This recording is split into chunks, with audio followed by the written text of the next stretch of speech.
the Johnson Wax Program.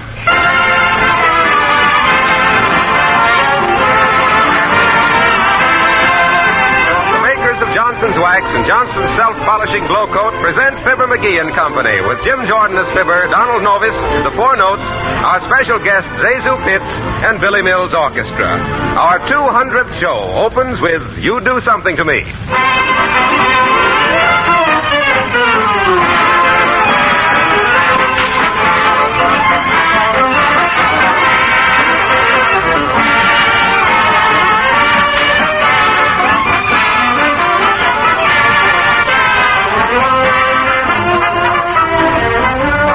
When the sun streams through the windows these early spring days, it reminds us that our floors and linoleum need extra attention.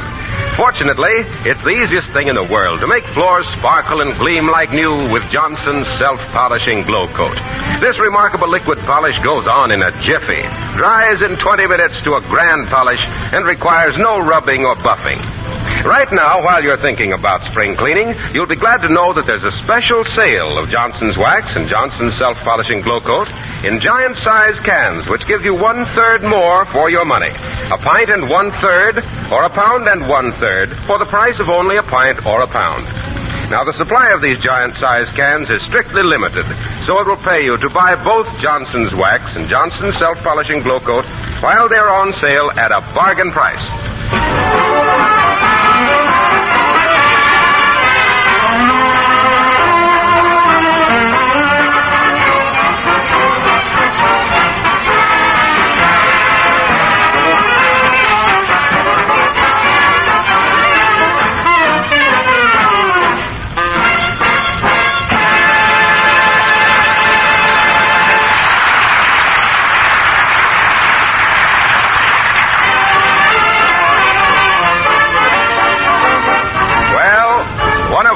Vista's mail carriers is vacationing this week, and who do you suppose is taking his place?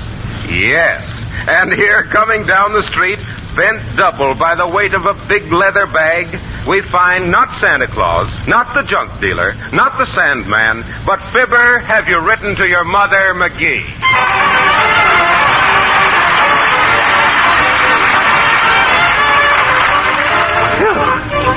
Boy, is this bag heavy. What this country needs is more illiterate people. Good morning, Mailmen. Have you a letter for me? What's your name, sis? You'll find it on the letter. Oh. Yeah, there was one, but I left it several doors down the street. What number? You'll find it on the house. Thank you. See now, number 726 Oak Street. Mailman. Oh, good morning. I'm sorry, Bud. There's nothing for you folks today. Okay. Postcard from Palm Springs to Mr. Joe Frizzle. Says, have lovely room at hotel here, next door to cute honeymoon couple. Having fine time, wish you could hear.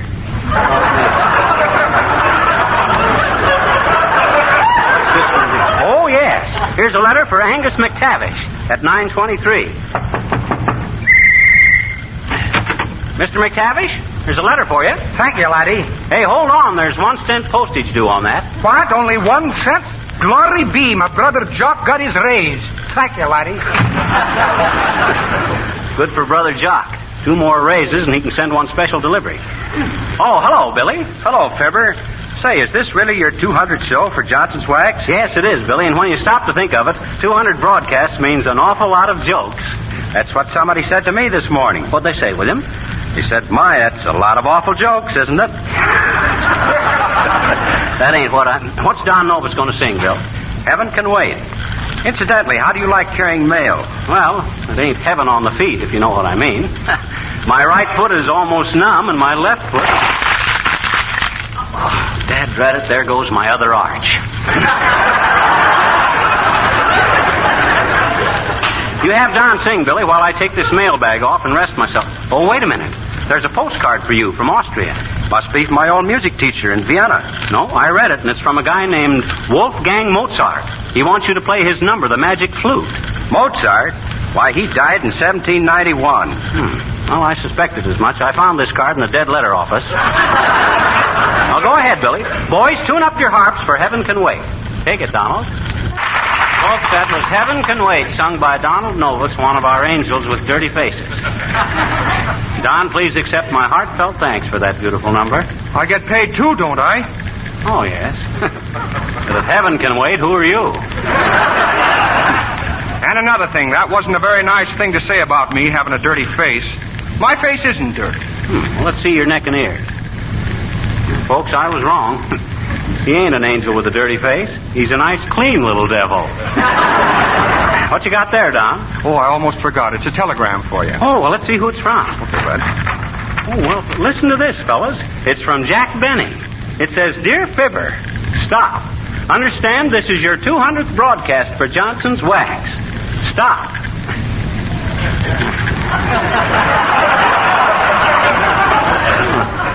Wonder why he didn't finish it. He did. Oh, trying to get my goat, huh? Just for that, I'll send Fred Allen a fan letter. Well, I got to get going with this mail. So long, Don. So long, postcard, Papa. Fine spirit around here for a big anniversary show. You'd think they'd be more complimentary to us. Hey there, mailman. Hey, letter carrier. What's on your mind, Bud? Are you delivering any window envelopes? Window envelopes? Why, sure, this bag is full of them. Why? Well, would you mind if I sneak a little look, if I looked at some of them? I'm sorry, Bud, that's against the postal regulations. You can't read anybody else's mail. Well, okay, thanks just the same. Much obliged, anyway. Hey, wait a minute. What's the idea of wanting to look at the window envelopes? Oh, I'm just a guy just a fellow who I'm a peeping Tom.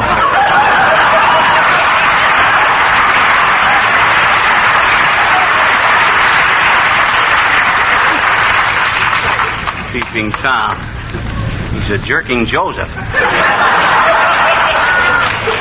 See, now, I better sort out the rest of the mail for this block.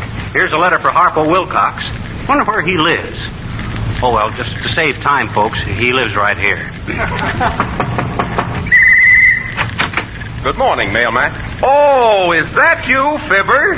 Oh, quit acting, Wilcox. You made the opening announcement. You know darn well it's me. All right. I was just endeavoring to establish a certain dramatic verisimilitude. Well, if you what? I was endeavoring to establish a certain dramatic verisimilitude. Harpo, it's guys like you that make censorship necessary. You know how some people are. If they can't understand something, it can't be decent. Here's a letter for you. Thanks. Well, say, isn't this a nice letter? I don't know. I didn't read it. The paper was too thick, even when I held it up to the sun. Listen. It says, My dear nephew. It's from my aunt. You don't say. Well, who else would you call my dear nephew? My uncle would. Oh, yeah? Well, go on ahead. All right. It says, my dear nephew. My dear nephew. Congratulations on your 200th broadcast for Johnson's Wax. You've done a wonderful job. I listen every Tuesday night to Harlow, Wilcox and Company and enjoy it very much. I'll enjoy it more, however, when I get my radio repaired, so I won't be getting a smart aleck named McGrew or something at the same time you're on the air. Keep up the good work, nephew. Smart aleck named McGrew. Harlow, Wilcox and Company. Well, what else does she say, dear nephew? I'm afraid. Oh, not much more. She says, I took your advice and bought some of the Johnson products in the special giant-size cans with the extra third free while there are still some left. Your uncle and I are so pleased with your work that we're remembering you in our will. Well. Which do you want, the red heifer or the buggy with the fringe on the top? Your loving Aunt Teresa Titwillow, Box 47, Birdcage, Arkansas. Good old Aunt Teresa. Well, which you going to take, Harpo, the heifer or the buggy? Well, I don't know. It's a pretty sporty buggy. It's got red wheels. Yeah, but the heifer's got 2 horns. Well, I got to be going, Harpo. Okay, so long, pal. My dear nephew. Poof. Ain't enough. I got to have pains in my arches. I got to have ants in my mailbag. Well, let's see now. Who's next? how do you do, Mr. McGee? Oh, so nice to see you. Hi, Mrs. Uppington. Here's a letter for you. Oh, thank you, Mr. McGee. Tell me, don't you feel a beautiful surge of patriotism wearing the gray uniform of our brave mail carrier? Yeah, but I had a tough time with my Easter deliveries. At the end of the day, I had 6 more rabbits than I started out with. They must have declared a dividend. Say, I seen you leading them society people in the Easter parade, Uppy. Oh, yes, and such fun, too, really. Oh, right, And Horatio looked simply devastating in his cutaway coat and silk hat. I told him he looked just like a banker. Yes, he did to me, too. Like a banker in a 2-bit poker game. You looked real handsome, all bundled up in that new fur coat, Uppy. Oh, Mr. McGee. In fact, the guy standing next to me says you looked like a cute little rabbit. Oh, he didn't, not really. Well, them wasn't his exact words. What he actually says was, who's the dumb bunny up in front? No offense, of course. Oh, you got to be going, Uppy? Yes, I have to go, Miss McGee. You see, I'm attending a luncheon with the girls I used to know in finishing school. Oh, and I'm so afraid they're going to twit me about the time I pinned Francis X. Bushman's picture to my dressing table. I guess I was just a silly brazen girl in those days. Well, goodbye. Goodbye, Miss McGee.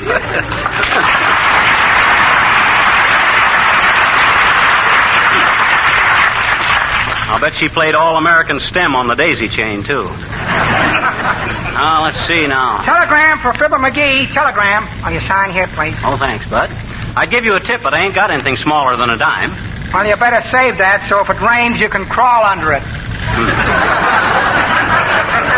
Fresh kid. Wonder who this one's from. Well, from Bob Hope. Hope you have successful 200th broadcast for Johnson's Wax. Hope we continue to follow you on the same network, same evening, with our marvelous show starring Bob Hope and expensive guest stars. Stop. Hope you are reading this out loud. Stop. Hope. What does he mean, expensive guest stars? I suppose he thinks Zazu Pitts just works here to pay off an old gambling debt or something. Oh, that reminds me, I got a letter for her.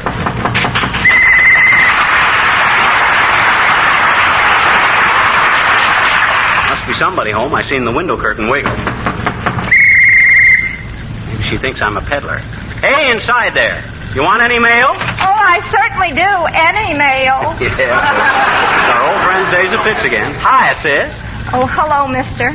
Won't you come in and have a cup of tea and a piece of cake, or just a cup of tea, or won't you just come in?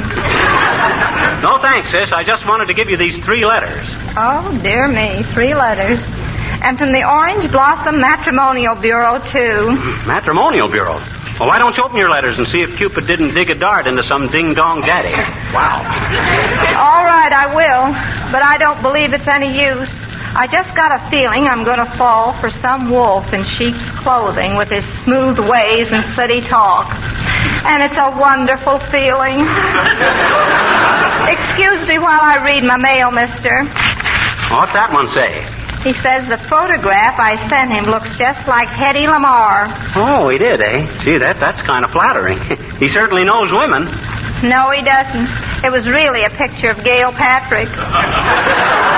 Somehow I don't seem to take a good glamorous picture, mister. I had some taken once with real soft focus, you know, behind a gauze screen and all. And some man asked me for 12 dozen of them. 12 dozen?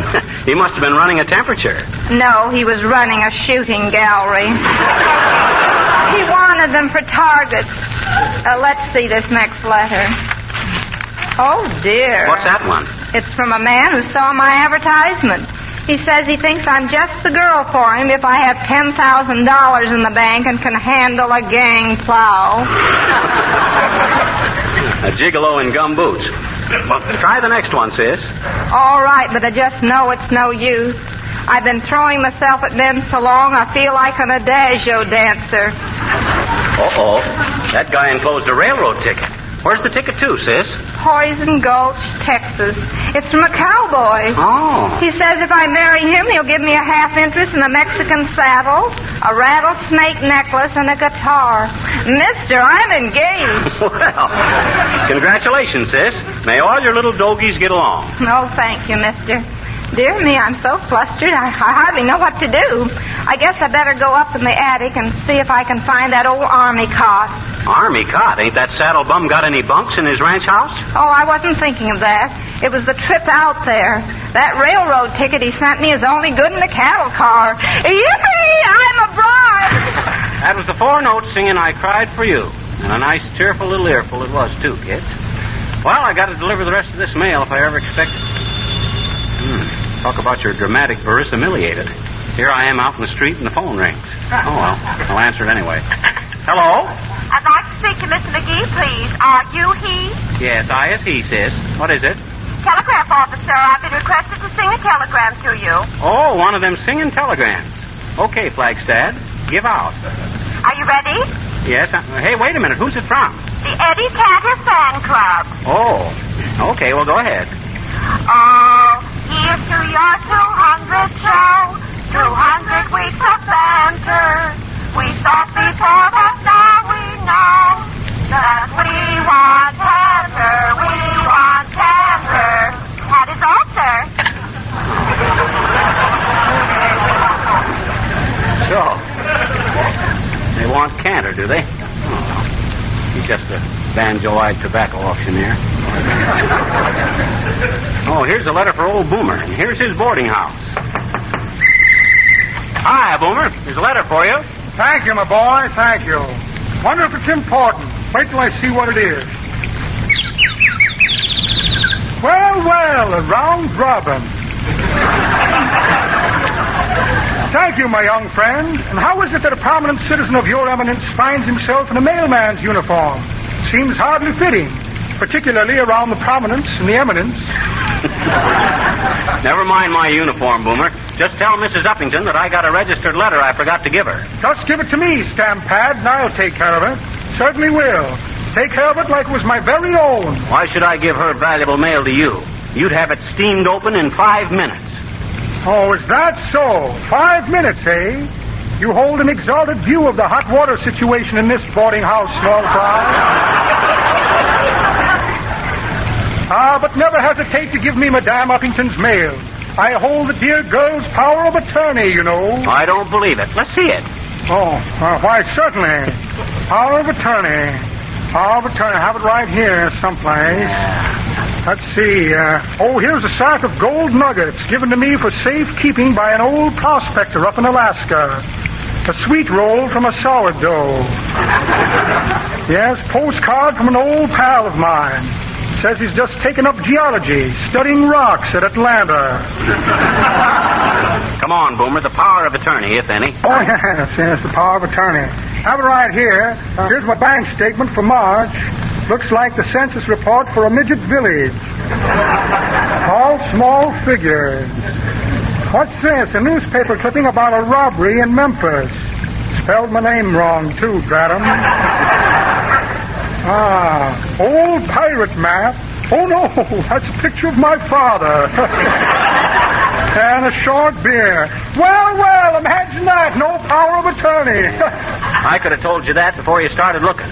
Well, I got to deliver this mail. So long, Boomer. Have to be going myself. Have to see a friend who was hurt in an accident. He was standing in front of a safe the other night, and it blew open.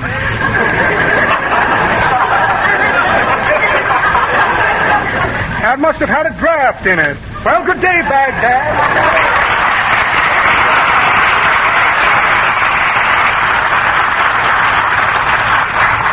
That guy's so crooked he's got corrugated iron in his blood. Well, one more letter to deliver to old-timers, and then I'm through. Here we are. Oh, sounds like the old duffer's throwing a wingding in there.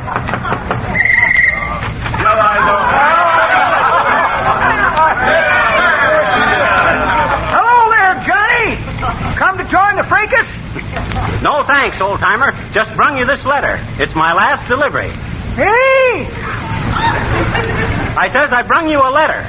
Here, it was sent on from your last address. It says on it, forward party has moved, and you're as forward a party as I know.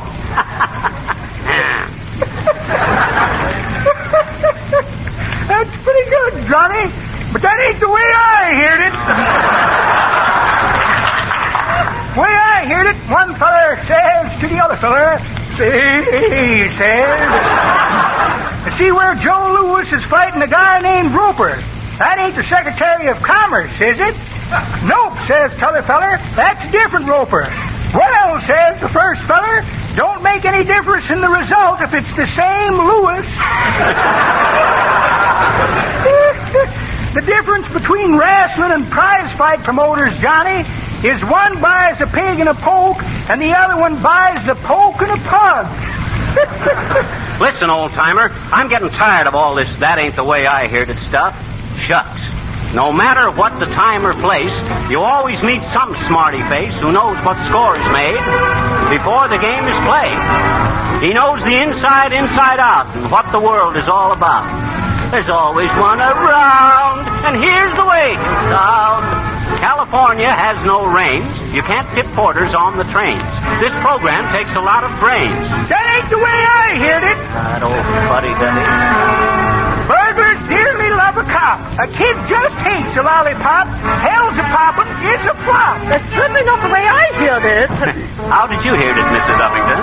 Social leaders hate to be objects of publicity. From all photographers, we plead. But that ain't the way I heard it. Sweet and low, Donald. Billy Mills, our maestro, wrote this little ditty, note for note. He thinks he'll get Cole Porter's goat. That's not the way I'm hearing it. Have the Greeks got a word for it, Nick? Sure, a wrestling man just hates to grunt. No Greek will run a restaurant. Cursing never saw the front. But that ain't the way I heard it. There's a catch in this one, folks. The world is full of and such from folks who and too much. But nary a drop will I touch. But that ain't the way I heard it. The way I heard it, I'm known, I guess, from coast to coast as one who'll never brag nor boast. Of modest guys, I am the most. But that ain't the way I heard it. But that ain't the way I heard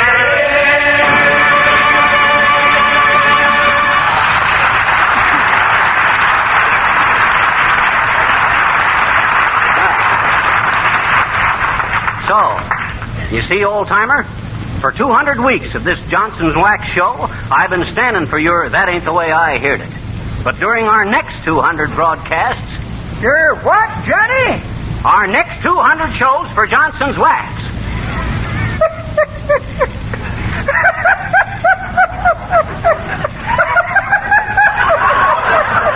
Well, what's so funny? Oh, nothing.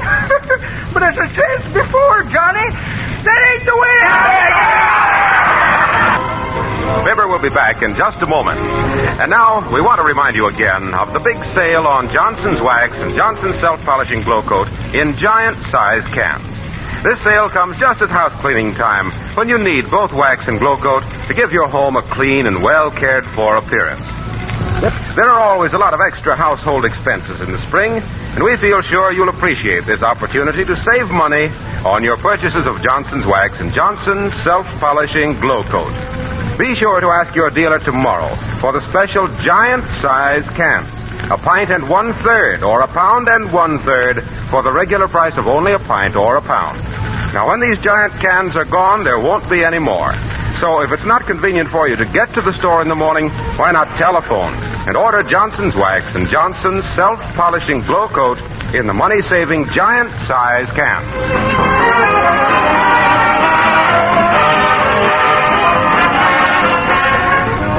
Folks, we want to thank Zazu Pitts for helping us celebrate our 200th Johnson broadcast. Our 201st show next week is something pretty special, too, because, well, starting next Tuesday, it's Fibber McGee and Molly again. Good night, folks.